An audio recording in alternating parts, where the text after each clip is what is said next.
मी doctor Surekha Waghmare, obstetrician, gynaecologist आणि IVF specialist from Mumbai. आमच्या क्षेत्रामध्ये रोज नवीन नवीन शोध लागत आहेत, नवीन नवीन टेक्नॉलॉजीज येत आहेत. त्यामुळे ट्रीटमेंट खूप ॲडव्हान्स झालेले आहेत. त्यामुळे मी प्रत्येक स्त्रीला हे सांगू इच्छिते की ती खात्रीपूर्वक आई बनू शकते. फक्त तिने योग्य ट्रीटमेंट घेणं आणि त्यामध्ये सातत्य राखणं ह्याची खूप गरज आहे. आज मी तुमच्यासोबत इन्फर्टिलिटीची काही कारणं, म्हणजे मूल का होत नाही ह्याच्यासाठी जी काही कारणं आहेत त्याबद्दल, आणि ती कारणं शोधून कशी काढायची किंवा ते डायग्नोज कसं करायचं, आणि जर डायग्नोज केलं तर त्याच्यासाठी योग्य ती ट्रीटमेंट काय आहे ह्या संबंधी डिटेलमध्ये बोलणार आहे. तर इन्फर्टिलिटीची कारणं समजून घेण्याच्या अगोदर मला वाटतं की नॉर्मल प्रेग्नन्सी कशी राहते हे आपल्या सर्वांना माहिती असणं अत्यंत गरजेचं आहे. त्याच्यानंतर आपल्याला कारणं समजून घेणं सोपं जाईल. तर हे गर्भाशय आहे, दोन्ही बाजूला ह्या ट्यूब्स आहेत आणि बाजूला ह्या ओव्हरीज किंवा अंडाशय आहेत. नॉर्मली ह्या ओव्हरीजमध्ये एक अंडं तयार होतं. ते अंडं ट्यूबमध्ये येतं आणि त्याच वेळेस जर संबंध आला तर हे शुक्राणू वाहत वाहत ह्या अंड्यापर्यंत येतात. इथे फर्टिलायझेशन होतं आणि फर्टिलाइज झालेलं अंडं वाहत वाहत पिशवीमध्ये येतं आणि इथे इम्प्लांट होतं आणि इथे बाळ तयार होतं. म्हणजे तुमच्या लक्षात आलं असेल की नॉर्मल प्रेग्नन्सी राहण्यासाठी हे गर्भाशय, ह्या ट्यूब्स आणि ह्या ओव्हरीज आणि हे अंडं नॉर्मल कंडिशनमध्ये असणं किंवा तयार होणं अत्यंत गरजेचं आहे. आता आपण कारणं बघू. इन्फर्टिलिटीच्या कारणांमध्ये फार महत्त्वाचं आणि कॉमन कारण आहे ओव्ह्युलेशन डिस्फंक्शन, किंवा जी अंडं तयार होण्याची क्रिया असते तीच डिफेक्टिव्ह असते. म्हणजे काही स्त्रियांना अंडच तयार होत नाही किंवा त्यांना अंडं तयार होतं ऑफ अँड ऑन, म्हणजे इरेग्युलरली अंडं तयार होतं. आणि अशा स्त्रिया आमच्याकडे येतात तर त्यांच्या हिस्ट्रीवरूनच आम्हाला कळतं की हिचं ओव्ह्युलेशनचा प्रॉब्लेम आहे. त्या युज्युअली ह्या कंप्लेंट घेऊन येतात की त्यांची पाळी रेग्युलर येत नाही आहे, खूप लवकर पाळी येते किंवा 2-2, 3-3 महिने पाळीच येत नाही. कधी ती रेग्युलर असते, कधी ती प्रोलॉंग असते, कधी ती शॉर्ट असते. तर अशा मुलींना युज्युअली हा ओव्ह्युलेशन डिस्फंक्शन किंवा अंडे तयार होण्याची क्रिया ह्यामध्ये डिफेक्ट असतो. तर त्याच्यामध्ये अनेक कारणं आहेत. ॲज अ इन्फर्टिलिटी स्पेशालिस्ट आम्हाला त्यातील काही कारणं खूप कॉमन वाटत आहेत. त्याच्यामध्ये पहिलं कारण आहे PCOD. तर PCOD म्हणजे काय की PCODमध्ये हा एक लाईफस्टाईल आणि मेटाबॉलिक डिसऑर्डर आहे. त्याच्यामध्ये ओव्हरीच्या अंडाशयामध्ये इथे अँड्रोजनचं प्रमाण वाढतं आणि खूप साऱ्या इमॅच्युअर फॉलिकल्स अशा पेरीफेरीला ओव्हरीच्या दिसतात. छोटे छोटे फॉलिकल्स असतात त्या, आणि लाईक पर्ल ऑफ नेकलेससारख्या फॉलिकल्स दिसतात.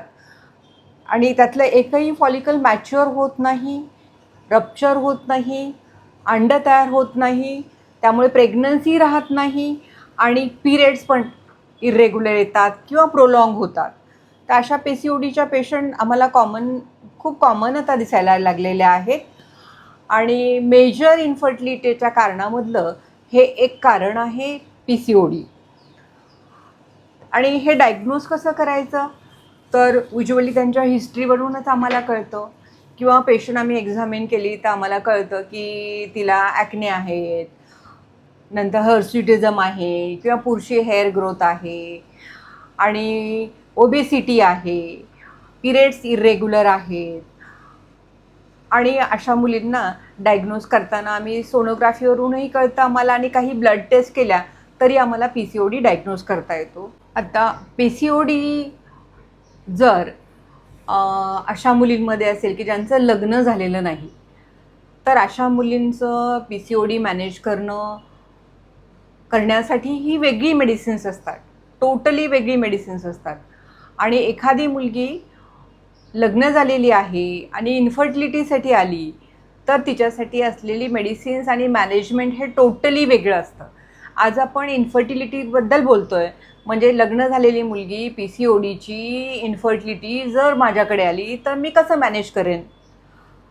तर तिला आपल्याला लाईफस्टाईल मॉडिफिकेशन सांगावंच लागेल, डाएटबद्दल पण सांगावं लागेल. आणि लाईफस्टाईल मॉडिफिकेशन आणि डाएट याच्याबद्दल मी एक चांगला व्हिडिओ बनवलेला आहे, त्याची लिंकसुद्धा मी डिस्क्रिप्शनमध्ये देते, तोही आपण जरूर बघावा. तर हे सगळ्या गोष्टी म्हणजे लाईफस्टाईल मॉडिफिकेशन आणि डाएट करणं, एक्झरसाईज करणं, मॉडरेट वेट ठेवणं, हे तिला मला ॲडवाईज करावंच लागेल. परंतु त्याचसोबत मला फाइंड आउट करावं लागेल की ह्या PCOD बरोबर अनेक हार्मोनल इम्बॅलन्स दिसतात. For example hypothyroidism, increase prolactin level, increase blood sugar level, हे PCODच्या पेशंटमध्ये प्रामुख्यानं दिसतं मला. कारण हे सगळे हार्मोनल इम्बॅलन्स युज्युअली एकत्र येतात. तर त्याचंही मॅनेजमेंट गरज असल्यास आम्हाला करावं लागतं. PCODची मॅनेजमेंट पण आम्हाला करावी लागते. आणि त्याचसोबत मला तिला ओव्ह्युलेशन इंडक्शन पण चालू करावं लागतं. तर ह्या PCODच्या पेशंट मॅनेज करणं हे खरं रिअल चॅलेंज आहे. म्हणजे त्यांना ओव्ह्युलेशन इंडक्शन करणं, त्यांना प्रेग्नंट करणं आणि टिल डिलिव्हरी त्यांना नेणं, हे सगळं चॅलेंजिंग आहे. तर त्यांना आम्ही ओव्ह्युलेशन इंडक्शनचे पण त्यांनी नाराज व्हायची काहीच गरज नाही. कारण प्रत्येक PCOD पेशंट ही ओव्ह्युलेट होऊ शकते आणि ती आई होऊ शकते, कारण त्याच्यासाठी खूप ॲडव्हान्स ट्रीटमेंट अवेलेबल आहेत. तर ओव्ह्युलेशन इंडक्शन करण्यासाठी आम्ही काय करतो, त्यांना आम्ही पहिलं क्लोमिफिन सायट्रेट देतो किंवा लॅट्राझॉल देतो. हे माइल्ड डोसमध्ये चालू केलं जातं. जर तेवढ्यात ती ओव्ह्युलेट झाली तर ठीक आहे, नाही झाली तर मग आम्हाला डोसेस वाढवत न्यावे लागतात.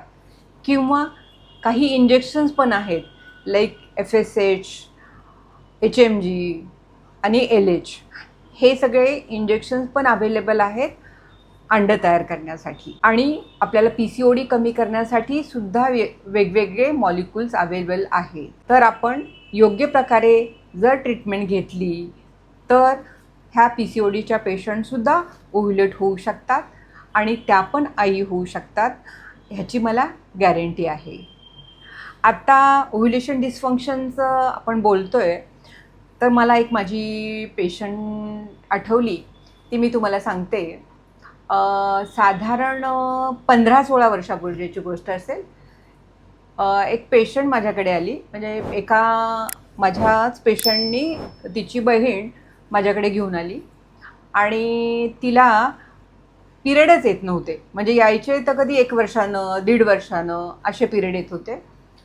तिला ओव्ह्युलेशनचा प्रॉब्लेम होता आणि मी तिला बघितलं. तिच्याकडे बऱ्याचशा फाईल होत्या, ओव्ह्युलेशन इंडक्शनचे सगळे ड्रग पण घेऊन झाले होते आणि तिलाही काही आशा राहिली नव्हती की आपल्याला आता मूल होईल ह्याची. पण माझी जी पेशंट होती, पेशंटचे जे हजबंड होते ॲक्च्युली, ते फार कॉन्फिडंट होते आणि त्यांचा माझ्यावर विश्वास होता आणि त्यांनी ती पेशंटला इथे बोलवलं. ती माझ्याकडे आली आणि मी तिला ओव्ह्युलेशन एकाच महिन्यामध्ये सगळा त्याचा फाईलचा अभ्यास केला आणि एकदा विड्रॉल देऊन तिला मी इंजेक्शन चालू केले, HMGचे इंजेक्शन चालू केले आणि तिला बरेच इंजेक्शन दिले, पण अंड तयार होत नव्हतं. परंतु जे माझे पेशंट होते त्यांचा विश्वास होता आणि ते मला सांगत होते की मॅडम जेवढं लागेल तेवढं द्या. आणि मला आठवत नाही किती इंजेक्शन दिले, पण इंजेक्शन्स दिल्यानंतर बरेचसे इंजेक्शन दिले गेले. नंतर एक अंडं तयार झालं. नंतर ते अंडं आम्ही रप्चर केलं ट्रिगर देऊन आणि तेव्हाच फक्त त्यांना संबंध ठेवायला सांगितले 2-3 दिवस, आणि लकीली ती पेशंट त्याच सायकलला कन्सिव्ह झाली. नंतर ती फुल टर्मपर्यंत गेली. डिलिव्हरीही माझ्याकडे झाली, बाळही चांगलं झालं. ती माझ्या प्रॅक्टिसमधली पहिली पेशंट होती की अशी प्रोलॉंग अमेनोरिया आणि तिला अंड तयार होऊन ती प्रेग्नंट राहिली. ती अजून माझ्याकडे येते. तिचं बाळ आता सध्या, मुलगा तिचा आता साधारण 10-12 वर्षाचा झाला असेल. तर अनओव्युलेशन जरी होत असेल तरी अशा पेशंटचं ओव्युलेशन करणं हे ह्या ॲडव्हान्स मेडिसिन्समुळे शक्य झालेलं आहे. तर आता आपण पुढच्या कारणाबद्दल बोलूया. आता दुसरं कारण आजकाल आम्हाला सगळ्यांना इन्फर्टिलिटी स्पेशालिस्टना प्रॅक्टिसमध्ये दिसत आहे, ते म्हणजे लो AMH किंवा अँटीम्युलेरियन हॉर्मोनचं प्रमाण खूप कमी झालेलं आहे. नॉर्मली काय असतं की स्त्रियांच्या शरीरामध्ये ठराविक अंड्याचा स्टॉक असतो, आणि ती अंडी जसं स्त्रियांचं एज वाढत जातं तसं अंड्यांचं प्रमाण कमी होतं आणि फर्टिलिटी पण कमी होत जाते. परंतु आजकाल आम्हाला असं दिसून येतं आहे की यंग मुली साधारण 27-28 वर्षाच्या सुद्धा येतात OPDमध्ये, आणि त्यांचं AMHचं प्रमाण खूप कमी झालेलं आहे. तर ह्या AMHबद्दल की AMH टेस्टबद्दल मी एक अत्यंत चांगला व्हिडिओ बनवलेला आहे आपल्यासाठी. त्याची लिंकसुद्धा मी डिस्क्रिप्शनमध्ये देते आहे. तर त्यांचं जे AMHचं प्रमाण कमी झालेलं आहे, अशा मुलींनासुद्धा आम्ही चांगल्या प्रकारे मॅनेज करतो आहोत. अंड्याचा स्टॉक जरी कमी झालेला असला त्यांच्या शरीरातला, तरी त्याची अंड्याची क्वालिटी चांगली वाढवून, त्यांना वेगवेगळे इंजेक्शन्स देऊन त्यांना आपण अंडी तयार करू शकतो, ओव्युलेशन करू शकतो, आणि त्या नॉर्मलीसुद्धा प्रेग्नंट राहू शकतात. आणि हां, ज्या मुलींना आपण पूर्ण प्रयत्न करून ओव्युलेशन करूनसुद्धा जर समजा त्या प्रेग्नंट नाही राहिल्या, तर आपल्याला अगदीच गरज असेल तर आपण IUI किंवा IVF या आधुनिक टेक्नॉलॉजीचा वापर करून त्यांना आपण प्रेग्नन्सी देऊ शकतो. आता ओव्युलेशन डिस्फंक्शनमध्ये आपण काय काय कारणं बघितले? पहिलं PCOD बघितलं, लो AMH बघितलं, आणि हे अंड तयार न होण्याच्या कारणांमध्ये महत्त्वाचं कारण आजकाल स्ट्रेस आहे, एन्व्हायरमेंटल पोल्युशन आहे, लाईफस्टाईल चेंज आहे, इन्क्रीज एज ऑफ मॅरेज हे आहे, ओबेसिटी आहे, आणि दुसरं म्हणजे फॉल्टी डाएट हॅबिट्स आणि increase addictions of alcohol, smoking. हे आपल्या कंट्रीमध्ये नाही, पण ह्या गोष्टीचा सुद्धा इफेक्ट ओव्युलेशनवर होत आहे. आणखीन एक कारण म्हणजे प्रीमॅच्युअर ओव्हेरियन फेल्युअर, म्हणजे त्या ओव्हरीचं फंक्शन हे लवकरच स्टॉप होतं, किंवा त्या काही स्त्रियांना मेनोपॉज लवकर येतो. दुसरं कारण आहे एंडोमेट्रिओसिस. त्याच्यामध्ये ओव्हरीचं फंक्शन डिफेक्टिव्ह होतं आणि ओव्युलेशन हे डिफेक्टिव्ह होत आहे. आणि हे ओव्युलेशन बघण्यासाठी आम्ही जी मेथड वापरतो त्याला फॉलिक्युलर स्टडी म्हणतात, आणि ह्या फॉलिक्युलर स्टडीबद्दल मी एक व्हिडिओ बनवलेला आहे, त्याचंसुद्धा लिंक मी डिस्क्रिप्शनमध्ये दिलेली आहे. तर ह्या पेशंटला ज्यांना ओव्युलेशन होत नाही, त्यांना वेगवेगळ्या प्रकारचे मेडिसिन वापरून किंवा इंजेक्शन्स वापरून आपण त्यांचं अंड तयार करू शकतो. हे फार महत्त्वाचं आहे, आणि हेच आपण सर्वांनी लक्षात ठेवायचं आहे. आज आपण इन्फर्टिलिटीच्या कारणांमधलं ओव्युलेशन किंवा अंड तयार होण्याच्या ज्या समस्या आहेत त्याबद्दल डिटेलमध्ये बोललो. आणखीनही कारणं आहेत, त्याच्यामध्ये हे tubal factor, uterine factor, cervical factor आणि हॉर्मोनल फॅक्टर इत्यादी कारणांबद्दल मी दुसरा पार्ट 2 हा व्हिडिओ बनवणार आहे. तो आपण जरूर बघा. हे चॅनल आपलं आहे, त्यामध्ये अत्यंत अभ्यासपूर्ण आणि अनुभवसंपन्न माहिती मी आपल्यापर्यंत पोचवत आहे. तरी आपण सबस्क्राईब, लाईक आणि शेअर करा, आणि हां, कॉमेंट पण जरूर करा.